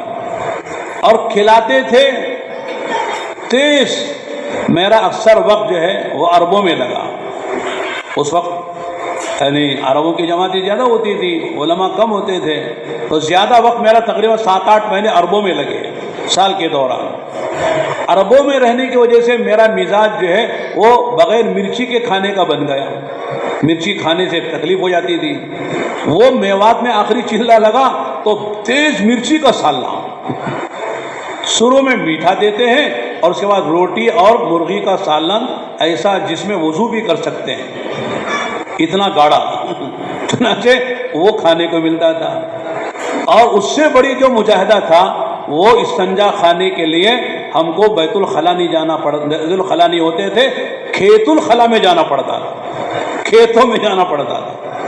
کھانے کا مجاہدہ اور استنجا کا مجاہدہ، پانی کا مجاہدہ، چلنے کا مجاہدہ۔ ہم نے اس چلے میں جو نفع اٹھایا ہے اور فائدہ محسوس کیا ہے، پورے سال میں محسوس نہیں کیا۔ مجاہدہ آتا ہے آدمی پر، اور مجاہدے کے بغیر آدمی بنتا نہیں ہے۔ اللہ فرماتے والذین جاہدوا فینا لنہدینہم سبلنا۔ اللہ کے راستے میں جب بندہ مجاہدے سے گزرتا ہے اور مجاہدے سے گھبراتا نہیں ہے تو اللہ تعالیٰ جو ہے ان کے لیے ہدایت کے راستے وا کر دیتے، کھول دیتے ہیں۔ اللہ تعالیٰ کی طرف سے اللہ ہدایت کا فیضان ہوتا ہے، تو مجاہدوں سے گھبرانا نہیں ہے۔ اور اس کے ساتھ ساتھ ہدایت کے ملنے کا جو راستہ ہے وہ اطاعت ہے۔ کیا بولو؟ بڑوں کی بات مانو۔ آپ بیٹے ہیں، باپ کی بات مانو۔ آپ تلمیذ ہیں، شاگرد ہیں، طالب علم ہیں، استادوں کی بات مانو۔ آپ جو ہے پیر صاحب، آپ مرید ہیں، پیر صاحب کی بات مانو۔ آپ چھوٹے ہیں، بڑوں کی بات مانو۔ جب نہیں مانیں گے تو نہیں بنیں گے، مانو گے تو بنو گے۔ آدمی کی طبیعت ہے آزاد رہنا، کسی کی بات نہیں ماننا۔ آج کل ہر گھر میں دیکھو، ماں باپ کو شکایت ہے بچہ بات نہیں مانتا، شوہر کو شکایت ہے بیوی بات نہیں مانتی، مدرسوں میں شکایت ہے طلبہ بات نہیں مانتے۔ یہ بگاڑ کا سبب ہے۔ جب آدمی جی نہ چاہتے ہوئے بھی اپنے بڑوں کی بات مانے گا، اطاعت کرے گا، تو اللہ تعالیٰ ایمان کا نور اس کے دل میں ڈالیں گے، ایمان کا نور اللہ تعالیٰ اس کے دل میں بھر دیں گے، اور پھر انشاءاللہ اس کو زندگی بھر اس کا نفع محسوس ہوگا۔ تو اور اسی طرح یہ ایک سبب ہے آدمی کے دل میں نور ایمان آنے کا، جس نور میں اسے خیر بھی اور شر کی تمیز ہوگی، اچھے بھلے کی تمیز ہوگی، معروف و منکر واضح ہوگا، سنت و بدعت کھلے گی اسے۔ وہ ہے میرے دوستو دعوت۔ آپ دوسروں کو دعوت دیں گے، انشاءاللہ اللہ تعالیٰ اس دعوت کی برکت سے آپ کو نفع دیں گے، آپ کے دل میں ہدایت کا نور آئے گا۔ سامنے والے کو ہدایت ملتی ہے نہیں ملتی ہے، اسے فائدہ ہوتا ہے نہیں ہوتا ہے، اس کی کوئی گارنٹی نہیں ہے، لیکن آپ دعوت دیں گے تو آپ کو نفع ہوگا۔ ایک لمبی حدیث ہم عربوں میں علماء میں سناتے ہیں، یا موقع نہیں ہے، ترمذی شریف کی لمبی روایت ہے، حضرت علی اس کے راوی ہیں، اس کے آخری جملے ہیں، وہ فرماتے شروع میں کہا تھا کہ سمیعت رسول صلی اللہ علیہ وسلم انہا ستکون فتنہ، ایک زمانہ آئے گا، بڑا فتنہ آئے گا۔ تو انہوں نے کہا اللہ کے مل مخرج منہا یا رسول اللہ، اللہ کے نبی اس فتنے سے نکلنے کا راستہ کیا ہے؟ آپ نے کہا کتاب اللہ، شروع کا جملہ۔ اس کے بعد آخر میں ہے من دعا الیہ ہدی الی صراط مستقیم، جو لوگوں کو قرآن کی دعوت دے گا، قرآن کی طرف لوگوں کو بلائے گا، قرآن میں بنیادی مضامین 3 ہیں، توحید ہے، رسالت ہے اور آخرت ہے۔ اللہ کی توحید کی دعوت، رسول اللہ کی رسالت کی دعوت، سنت کی دعوت، اور آخرت کو سمجھائے گا، آخرت کی دعوت دے گا۔ اس دعوت دینے والے کو اللہ ہدایت دیں گے۔ کسے دیں گے؟ دعوت دینے والے کو ہدایت ملے گی۔ جسے ہم دعوت دے رہے ہیں اسے ہدایت ملے نہ ملے کوئی گارنٹی نہیں ہے۔ ہمارے نبی اپنے چچا کو دعوت دے رہے ہیں، ابو طالب کو ہدایت نہیں ملی۔ حضرت نوح علیہ السلام بیٹے کو دعوت دے رہے، ہدایت نہیں ملی۔ ابراہیم السلام اپنے باپ آزر کو دعوت دے رہے ہیں، ہدایت نہیں مل رہی ہے۔ دیکھو نبی دعوت دے رہے ہیں، کوئی چچا کو دعوت دے رہا نبی، کوئی بیٹے کو، کوئی باپ کو ہدایت نہیں مل رہی ہے۔ اگر اللہ دینا چاہے، جیسے میں نے کل یعنی آج صبح میں عرض کیا تھا، بلال کو حبشہ سے بلا کے ہدایت دے دی، سلمان کو فارس سے بلا کر ہدایت دے دی، صہیب کو روم سے بلا کر ہدایت دے دی۔ ہدایت تو اللہ کے حق میں ہے۔ تو لہذا میرے دوستو، دعوت دینے سے آقا نے فرمایا دعوت دینے والے کو اللہ ہدایت دیں گے۔ تو دعوت یہ سمجھو کہ دوسروں کی ضرورت ہے، میری اور آپ کی ضرورت ہے۔ جو داعی بنے گا وہ مدعو نہیں بنے گا۔ آج ساری دنیا میں باطل دعوتیں حرکت میں ہیں۔ کتنی باطل دعوتیں ہیں یہ بتانے کی ضرورت نہیں ہے، آپ سب جانتے ہیں۔ دنیا میں کتنی باطل دعوتیں ہیں جو مسلمانوں کو دعوت دے رہی ہیں اور اپنے پنجے میں، اپنے جال میں پھنسا رہی ہیں۔ اگر ہم چاہتے ہیں ہم باطل دعوتوں سے متاثر نہ ہوں اور باطل دعوتوں کا لقمہ نہ بنیں، ان کے جال میں نہ پھنسیں، تو ہم کو حق کا داعی بننا پڑے گا، حق کے داعی بن کر رہنا پڑے گا۔ ایک مثال دیتا ہوں۔ ایک آدمی میرا دوست ہے، وہ کہتا ہے میرا اتوار کو، آنے والی اتوار کو میرے گھر میں میرے بیٹے کا نکاح ہے اور ولیمہ بھی ہے، شام کا ولیمہ، دوپہر کی دعوت ہے، لہذا آپ میرے دوست ہیں، آپ کو ضرور آنا چاہیے۔ لیکن اسی اتوار کو، اسی رات میں میرے گھر میں دعوت ہے، تو میں جاؤں گا ان کے گھر میں؟ میں نے خود لوگوں کو بلایا ہے، میرے گھر میں خود نہ اتوار کے دن اسی وقت میں دعوت میرے گھر میں ہے، اور میرے گھر میں کوئی تقریب ہے تو میرا جگری دوست اگرچہ وہ ہے اور مجھے جانا بھی چاہیے اس کی دعوت پر، لیکن چونکہ میرے گھر میں دعوت ہے، میں نے لوگوں کو دعوت پر بلایا ہے، اس لیے میں معذرت کروں گا کہ صاحب میں نہیں آ سکتا، اس لیے کہ میرے گھر میں خود مجھے رہ کر آنے والے مہمانوں کا اکرام کرنا ہے۔ بلکہ ہو سکتا ہے کہ وہ خود نہ بلائے، اسے پتا ہے کہ میرے گھر میں دعوت ہے، وہ خود ہی کہہ دے گا بھئی ان کو بلانا بیکار ہے، وہ آئیں گے نہیں، وہ خود ہی نہیں بلائے گا۔ اسی طرح اگر ہم حق کے داعی بن کر رہیں گے تو باطل والوں کو ہمت نہیں ہوگی ہمیں دعوت دینے کی۔ اگر وہ دعوت دیں گے بھی تو ہم کی دعوت قبول نہیں کریں گے، اس لیے کہ ہم حق کے داعی ہیں، وہ باطل کے داعی ہیں۔ اس لیے میرے دوستو، ہم سب کو حق کا داعی بن کر رہنا پڑے گا۔ جو دعوت کے راستے میں چلے گا، اللہ کی ذات سے امید ہے بڑے سے بڑے فتنوں سے محفوظ ہو جائے گا۔ الحمدللہ دنیا کے بہت سے ملکوں میں جب سفر ہوا، یورپ کے 8-9 ملکوں کا ہمارا کئی سال پہلے سفر ہوا تھا، Germany, Italy, France, Portugal, Finland وغیرہ میں، ہم نے دیکھا جرمنی اور اٹالی میں دیکھا، فرانس میں دیکھا، اور جو ہے وہاں کا جو کیپٹل ہے پیرس شہر میں دیکھا کہ نوجوان الحمدللہ عرب نوجوان ایسے دین کے سانچے میں ڈھلے ہوئے ہیں اور سنت کے رنگ میں رنگے ہوئے ہیں، تعجب ہوتا تھا، لگتا تھا کہ کسی دارالعلوم کے فارغ ہیں، دیوبند کے، سہارنپور کے، ندوے کے، یا کسی بھی بڑے دارالعلوم سے فارغ ہیں، ایسا لگتا تھا۔ ان کے عمامے، ان کے پیشانی پر سجدے کے نشان، ان کا لباس کرتا لمبا، پیجامہ اونچا، اور بات کریں تو ایسی بات جیسے کوئی عالم بات کر رہا ہے۔ ہم نے پوچھ بھی لیا بعض لوگوں سے، بھئی آپ کس مدرسے سے فارغ ہیں، کہاں سے آپ کو فراغت ہے؟ کہنے لگے ہماری فراغت جو ہے وہ تبلیغ کے مدرسے سے ہے، تبلیغ ہی کا اثر ہے جو آپ ہماری زندگی میں دیکھ رہے ہیں، ورنہ ہم دارالعلوم وغیرہ نہیں جانتے، ایک دن کے لیے کسی دارالعلوم میں نہیں گئے۔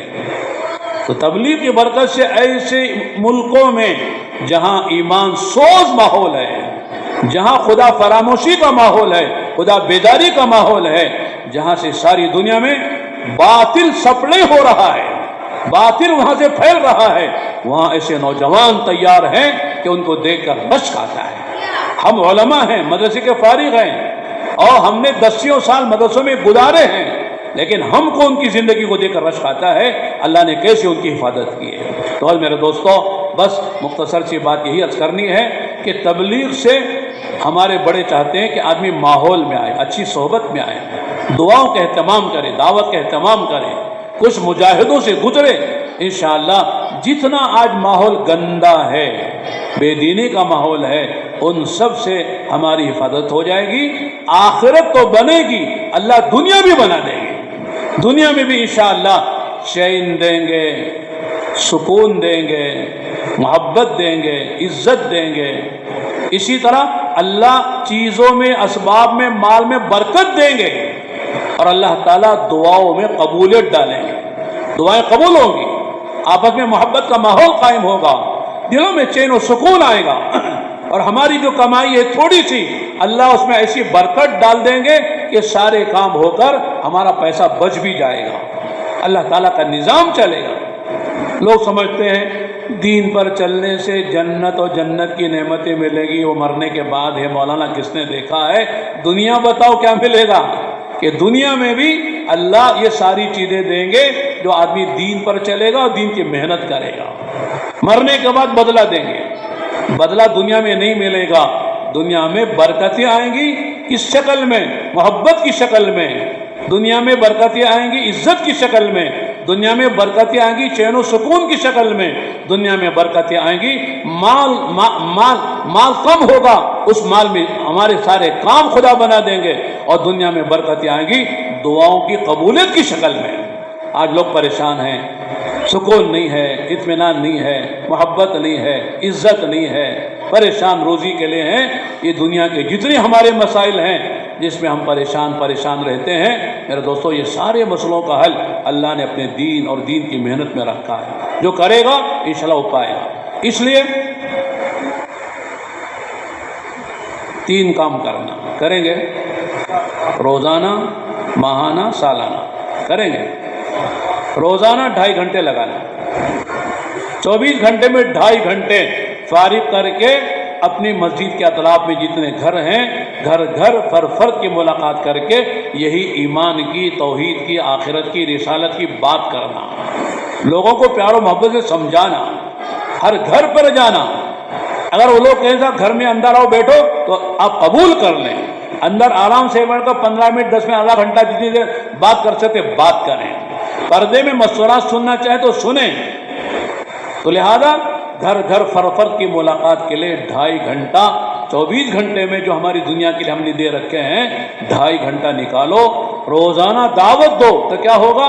ہمارا ایمان بنے گا، ہمارے اندر ایمان کی قوت آئے گی، ایمان کا نور پیدا ہوگا، اور اعمال کا کرنا خدا آسان کریں گے۔ اس لیے 2.5 گھنٹہ روزانہ دینے کا یہ مجمع ارادہ کرے، اور اپنی اپنی مسجد میں جا کر مسجد وار جماعت میں لکھائے بھئی فلاں وقت میں میرے 2.5 گھنٹے ہیں، میں آؤں گا مسجد میں، لہذا میں ساتھیوں کے ساتھ مل کر میں اپنا وقت 2.5 گھنٹے میں گھر گھر فرد کی ملاقات کے لیے دوں۔ کون کون دیں گے بھائی 2.5 گھنٹہ؟ ماشاءاللہ سارا مجمع دے گا، اللہ قبول فرما، اللہ آسان فرما۔ یہ بہت اہم کام ہے، 2.5 گھنٹہ ہمارے کام کی جان ہے۔ 2.5 گھنٹہ دیں گے، ہمارے جتنے دعوت کے تقاضے سب پورے ہوں گے۔ اس میں 3 دن کی جماعتیں بنے گی، 4 مہینے کی چلے کی جماعتیں بنے گی، اس میں آنے والی جماعتوں کی نصرت ہوگی، کسی کی تعزیت ہوگی، کسی کی تہنیت ہوگی، کسی کا تفقد ہوگا، کوئی بیمار ہے اس کی بیمار پرسی ہوگی، سارے کام 2.5 گھنٹے میں ہوں گے۔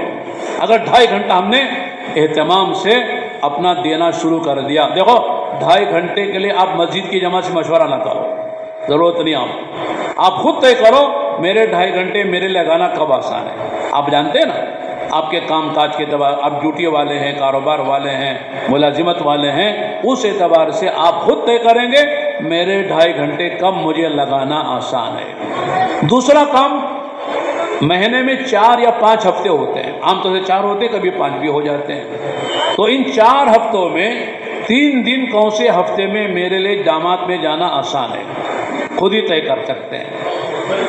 ساتھی کو بتا دو بھئی میرا دوسرا ہفتہ ہے، میرا تیسرا ہفتہ ہے، اور میں بھی جماعت بناؤں گا، آپ بھی اس کی فکر کرو تاکہ میری جماعت بن جائے فلاں ہفتے میں لے کر انشاءاللہ مشورے سے جہاں طے ہوتا ہے، دیہاتوں میں، گاؤں میں، قریب دور میں جاؤں گا۔ تو 3 دن ہمارے مہینے کے طے ہونا چاہیے. ہر ساتھی طے کرے، ہر ساتھی طے کر کے 27 دن ملاقات کر کے 2.5 گھنٹے میں ساتھیوں کو تیار کرے اور اپنا ہفتہ آ جائے تو ہفتے کے وہ جماعت لے کر اللہ کے راستے میں چلے جائے. آسان ہے. جا سکتے کہ نہیں جا سکتے؟ 27 دن دنیا کا کام کریں، 3 دن اللہ کے راستے میں جائیں. انشاءاللہ 3 دن جانے سے پورا مہینہ 30 دن جانے کا ثواب بھی ملے گا، اور 30 دن بیٹری چارج رہے گی. چارج کرتا ہے گھنٹہ، اور 24 گھنٹے فون چلاتے کہ نہیں چلاتے؟ 1 گھنٹہ چارج ہو گئی بیٹری، اب 24 گھنٹے وہ بیٹری چلتی رہتی ہے، انکمنگ بھی آؤٹ گوئنگ بھی، اور پتہ نہیں اللہ بھلا کیا کیا اس میں ہے، سب دیکھتے رہتے، کرتے رہتے، سنتے رہتے. 1 گھنٹے کا چارج ہوتا ہے. اسی طرح 3 دن اگر ہم نے ایمان کی بیٹری چارج کر لی تو انشاءاللہ پورا مہینہ یہ ایمان کی بیٹری چلتی رہے گی. تو 3 دن کے کون کون لگائیں گے بھائی؟ سارا مجمع لگائے گا؟ ماشاءاللہ ماشاءاللہ. چتلا درگا میں تو اتنی بڑی جان ہے، اتنا بڑا مجمع 3 دن لگا لے تو چترا درگا میں بے دینی رہے گی، ساری مسجدیں آباد ہو جائیں گی، ساری بے دینی کافور ہو جائے، ختم ہو جائے گی. اگر کسی سے کہنا بھئی ساری مسجدیں آباد ہیں، سارے بالغ مرد مسجد میں نماز پڑھتے ہیں جماعت سے، عورتیں گھروں میں پردے کے ساتھ نماز پڑھتے ہیں، بچے مکاتب میں آتے ہیں، کوئی ضلع دکھاؤ تو ہم کہہ سکتے ہیں بنگلور والے چترا درگا چلے جاؤ. وہاں جا کے دیکھو ماشاءاللہ، وہاں کے ہر تعلقے میں، وہاں کے ہر زون میں، ہر بستی میں، ہر شہر میں، ہر حلقے میں ماشاءاللہ 100% نمازی ہیں، 100% عورتیں گھر میں نماز پردے کے ساتھ ہیں، 100% بچے مکتب میں آ رہے ہیں. یہ تینوں کام ہمارے ہیں، مستورات کا کام بھی، مردوں کا کام بھی، اور بچوں کو مکتب میں بھیج کر ان کی تعلیم کا انتظام کرنا بھی، یہ بھی ہمارا ہی کام ہے. یہ نہیں کہنا کہ صاحب تبلیغ والوں کا کام نہیں ہے. تبلیغ والوں کا کام بچوں کا فکر کرنا بھی ہے، مکتب میں بھی. اس لیے کہ ہمارے بچے مکتب میں یہ جماعت میں کب جاتے ہیں؟ 15-16 سال میں جاتے ہیں، جب SLC سے آگے بڑھ جاتے ہیں. اس سے پہلے کہاں جاتے ہیں؟ نہیں جاتے. ان کے نظام کیا؟ ان کی تعلیم کا، ان کی تربیت کا، ان کے ایمان اور اسلام کے بچانے کا وہ مکتب ہی ہے. کوشش کریں کہ ہمارے محلے کی ہر مسجد میں مکتب قائم ہو، اس محلے کے سارے بچے اس مکتب میں آئیں. لوگ کہتے ہیں مولانا ہمارے مکتب میں 100 بچے آ رہے ہیں، الحمدللہ بہت اچھی بات ہے، لیکن نہیں آنے والے 200 اور ہیں، وہ کہاں جائیں گے؟ آنے والوں کو دیکھ رہے ہیں، جو نہیں آ رہے ان کو کون فکر کرے گا؟ تو لہذا ایک بچہ بھی وہ گھر میں نہ رہے جو مکتب سے جڑا ہوا نہ ہو. چھوٹی بچیاں 9 سال کے اندر کی وہ بھی مکتب میں آئیں گی، 9 سال کے اوپر کی بچیاں وہ پردے کے ساتھ وہ مستورات کے مکتب میں پڑھیں گی. باقی 9 سال کے اندر کی چھوٹی بچیاں بھی اور بچے بھی چاہے بڑی عمر کے بھی ہو وہ مسجد کے مکتب میں آئیں، پڑھیں. دیکھو آج جو ہمارے ملک کا جو ماحول بنا ہوا ہے بڑا خطرناک ہے. اگر ہم نے بچوں کی فکر نہیں کی تو یہ بچے ہمارے ہاتھ میں نہیں رہیں گے. آئندہ چل کے ہوں گے ہمارے بچے کام غیروں کے آئیں گے، دشمن ان کو استعمال کریں گے، ان کا ایمان، ان کا اسلام محفوظ نہیں رہ سکتا ہے. ایسا ماحول بنا دیا گیا ہے، جبری تعلیم ہے، نصاب تعلیم ایسا بنایا گیا ہے، اس میں شرکیات، کفریات، وثنیات پڑھائی جا رہی ہیں. آپ کو پتہ نہیں چل رہا ہوگا، جو جاننے والے جانتے ہیں کیا کیا جو ہے سازشیں ہو چکی ہیں، کیا کیا پلاننگیں ہو چکی ہیں. مسلمان نہ رہے. آج ہم مسلمان ہیں، ہماری اولاد آگے کیا ہونے والی پتہ نہیں ہے. اس لیے مکتب میں گھنٹہ، سوا گھنٹہ، 1.5 گھنٹہ اگر بچہ 2-4 سال آ جاتا ہے الحمدللہ اس کا قرآن بھی تجوید کے ساتھ صحیح ہو جاتا ہے. وہ عقائد سے واقف ہوتا ہے، اللہ، رسول، آخرت، کتابیں، فرشتے، جنت، جہنم، یہ جو ہمارے عقائد ہیں اس کے اندر پیوست ہو جاتی ہے. پھر وہ موٹے موٹے مسائل سے، موٹے موٹے فضائل سے، طہارت سے، نماز سے جو ایک مسلمان کے لیے لازمی ہیں اور فرض عین کا درجہ رکھتی ہیں ان سب سے واقف ہو جائے گا، اور انشاءاللہ دنیا کی کوئی طاقت ان کو ہٹا نہیں سکتی ایمان سے، اسلام سے. اس لیے اپنے بچوں کا بھی فکر کریں. اور میرے دوستو آخری بات یہ ہے کہ سال میں 12 مہینے ہوتے ہیں، 12 مہینے میں اللہ توفیق دے 4 مہینے مشکل ہے، چلا صرف 40 دن اپنا مہینہ طے کرو اور مہینہ طے کر کے اللہ کے راستے میں لگاؤ. آپ خود طے کرو میرا مہینہ نومبر ہے، دسمبر ہے، جنوری ہے، مارچ ہے، اپریل ہے، جو آپ کی سہولت کا، چھٹیوں کا، آسانی کا مہینہ ہے آپ طے کرو اور پورے 11 مہینے تک اپنی جماعت بناؤ. بھئی فلاں مہینے میں جماعت میں جا رہا ہوں، آپ بھی چلو، آپ بھی چلو، آپ بھی چلو. انشاءاللہ اگر آپ نے مہینے میں 2 آدمی بھی تیار کر لیے تو کتنے آدمی ہو جائیں گے 11 مہینے میں؟ 22 آدمی تیار ہو جائیں گے. 2-4 جھڑ بھی گئے تو 15 تو کہیں گئے نہیں. اس لیے مہینہ سال بھر آپ تیاری کریں گے، محنت کریں گے، اپنا مہینہ تاریخ طے کر کے تو آپ کی جماعت پکی جماعت.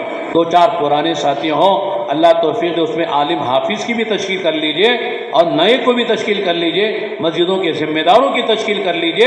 اب جائیے چلا اور کسی علاقے میں جہاں ہمارے بڑے تو فرماتے آپ طے کرو دور جانا ہے. کہاں جانا ہے؟ بہار جانا ہے، بنگال جانا ہے، آسام جانا ہے، اڑیسہ جانا ہے. دور دور کے خرچ زیادہ لے کر جاؤ. اور لوگ چاہتے ہیں کرناٹک کی جماعتیں آئیں. کرناٹک اس لیے کہ کرناٹک کی جماعتیں یہ ماشاءاللہ ناٹک بہت اچھا کرتے ہیں، اللہ کے راستے میں اچھی دعوت دیتے ہیں، اچھی محنت کرتے ہیں، اچھی ملاقاتیں کرتے ہیں، مقامی کام کو بھی جماتے ہیں اور جماعتوں کو نقد نکالتے بھی ہیں، اصولوں سے کام کرتے ہیں. لہذا کرناٹک کی جماعتوں کے لوگوں میں بڑی قدر ہے. بنگلور سلطان شاہ میں باقاعدہ یعنی مطالبے آتے رہتے، تقاضے آتے رہتے، آپ کی جماعت یہاں بھیجو، آپ کی جماعت بہار میں بھیجو، آپ کی جماعت بنگال میں بھیجو، آپ کی جماعت جو ہے آپ کی جماعت آسام بھیجو، اڑیسہ بھیجو، MP بھیجو. لوگ چاہتے ہیں. اگر کسی وجہ سے دور نہیں جا سکتے اپنے صوبے میں جائیں یا قریب کے صوبے میں جائیں تو غیر جہاں مشورہ ہو جائے خرچ کے اعتبار سے اور جماعت کی نوعیت کے اعتبار سے وہاں ہماری جماعتیں جائیں اور جم کر کام کر آئیں.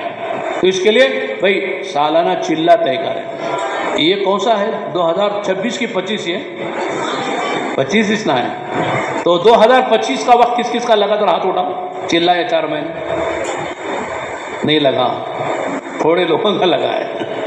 2025 میں جن کا لگا وہ تو چھوڑ دیں، لیکن جن کا نہیں لگا وہ 2025 ختم ہونے سے پہلے اپنا چلہ لگائیں گے. 26 میں نہیں جانا، 26 کا چلہ الگ ہے. 2025 میں جن کا چلہ نہیں لگا ایسے سارے ساتھی طے کرو. یہ اگست کا مہینہ ہے، سپتمبر میں، اکتوبر میں، نومبر میں، دسمبر سے پہلے اپنا مہینہ طے کر کے ہم چلہ لگائیں گے. کون کون لگائیں گے بھائی؟ ماشاءاللہ. تو آئندہ سال آپ کا سب کا چلہ لگ کر آئے نہیں؟ جب آئندہ سال جوڑ میں آئیں گے نا تو آپ کہیں گے مولانا آپ نے تشکیل کی تھی ہماری چلے کی، 2025 کا چلہ ہمارا لگ گیا، اب 2026 کا چلہ ہم دینے کے لیے آئے ہیں. ٹھیک ہے، اللہ سب کو قبول فرمائے. یہ 3 کام روزانہ 2.5 گھنٹے، ماہانہ 3 دن ہفتے کی تعین کے ساتھ اور سالانہ مہینے کی تعین کے ساتھ چلہ. اور پھر اس کے علاوہ 2 گشت ہیں، 2 تعلیم ہیں، مسجد کا مشورہ ہے. یہ تو ہے، یہ تو مشورے سے طے ہوتا ہے. نہیں، آپ کے گھر کی تعلیم خود طے کرو. ہمارے گھر میں بھی تعلیم کب کر سکتا ہوں، میرے لیے کون سا وقت آسانی کا ہے. مسجد کی تعلیم مشورے سے طے ہوتی ہے. مشورے کا وقت مسجد کی جماعت طے کرتی ہے مشورے سے. لیکن ہماری گھر کی تعلیم مشورہ دے کر میں طے کرتا ہوں، ہم خود طے کریں گے. میرے گھر کی تعلیم کب ہونا یہ میرے لیے آسان و مناسب ہے، میں اپنے گھر کی تعلیم کروں گا. تو روزانہ کی محنت میں گھر کی تعلیم بھی، یہ 4 چیزیں ہیں جو انفرادی طور پر اس مجلس میں ہم عزائم کراتے ہیں. لیکن مجمع جو ہے اتنا بڑا ہے، الگ الگ بٹھا کے ان کے عزائم کرانا، پرچے دے کر نام لکھانا مشکل ہے. آپ بولے تو کر لیں گے، یہ دعا کر لیں کرائیں. کیسے کریں گے؟ کیوں بھی کریں گے؟